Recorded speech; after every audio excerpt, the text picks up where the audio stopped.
Signal set थे और signal green थे।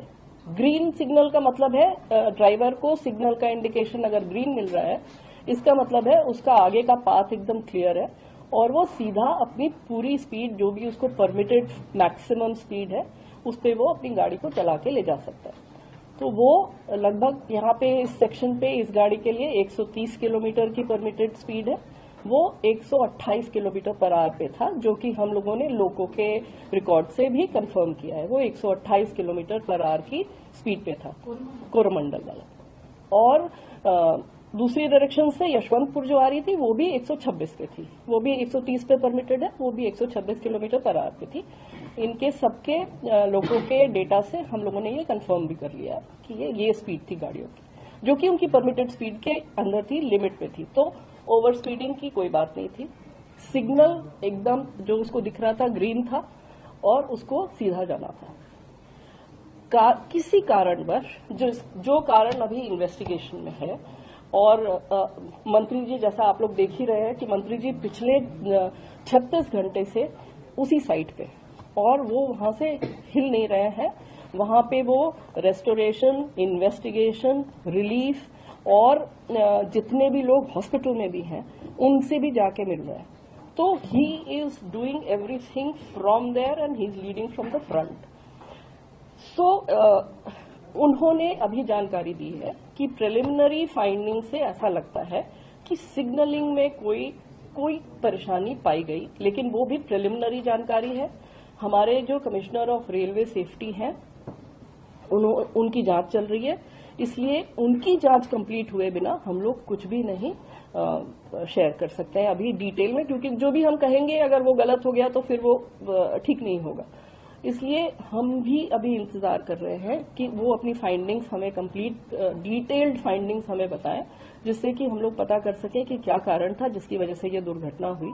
दुर्घटना सिर्फ कोरोमंडल एक्सप्रेस की हुई है। ये भी एक चीज है जो कि सबको समझने की आवश्यकता है कि यहाँ पे 3 इंजन भिड़ गए और बहुत सी मल्टीपल ट्रेन जो है वो आपस में टकरा गई, कैसे सब एक ही रास्ते में थी। ये इस तरह की गलत इन्फॉर्मेशन या गलत समझ फ्लोट अराउंड कर रही है। तो उसको क्लैरिफाई करने के लिए मैं दोबारा ये बताना चाहती हूँ कि सिर्फ एक ट्रेन क्षतिग्रस्त हुई, एक ट्रेन का एक्सीडेंट हुआ जो कि कोरोमंडल थी। उस ट्रेन किसी कारण, जिस भी कारण के वजह से, जिसको हमें पता चलेगी अभी डिटेल में कि क्या कारण था, वो जो एक्सीडेंट ग्रस्त हुई और अप लूप लाइन में जो आयरन ओर की ट्रेन खड़ी हुई थी, जो मैंने आपको बताई मालगाड़ी, उससे टकराई। उसके ऊपर उसका इंजन चला गया, उसके कुछ कोचेस चले गए, और ये इतना तेज इम्पैक्ट था वो बेसिकली इसलिए था क्योंकि ट्रेन अपनी फुल स्पीड पे थी। 128 kmph पे मामूली चीज नहीं है। और दूसरी इशू ये था कि वो एक आयरन ओर की ट्रेन थी, जो कि बहुत ही भारी ट्रेन होती है। तो वो सारा इम्पैक्ट जो है, कोलिजन का इम्पैक्ट, अगर आप लोग किसी भी टेक्निकल कोलिजन एक्सपर्ट से भी पूछेंगे, कोलिजन का इम्पैक्ट उसने कंप्लीटली रिजेक्ट कर दिया, क्योंकि वो आयरन ओर भरी हुई ट्रेन थी। एंड द एंटायर पूरा का पूरा इम्पैक्ट जो है वो सारा का सारा ट्रेन के ऊपर आ गया। कोचिंग ट्रेन थी ये।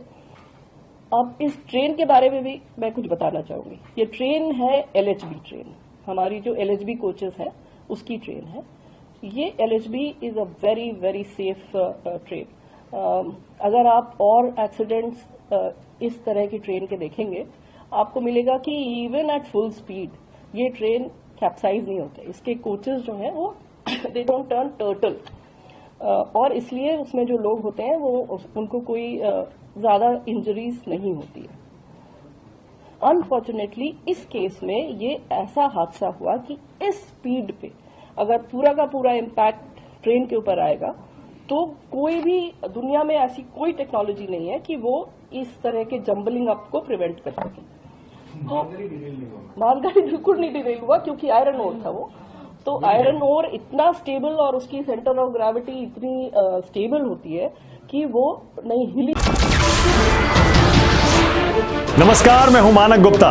अगर आपको हमारा ये वीडियो पसंद आया हो तो इसे लाइक और शेयर जरूर करें, और हाँ, हमें सब्सक्राइब और फॉलो करना ना भूलें, ताकि आप देश और दुनिया की कोई खबर मिस ना करें।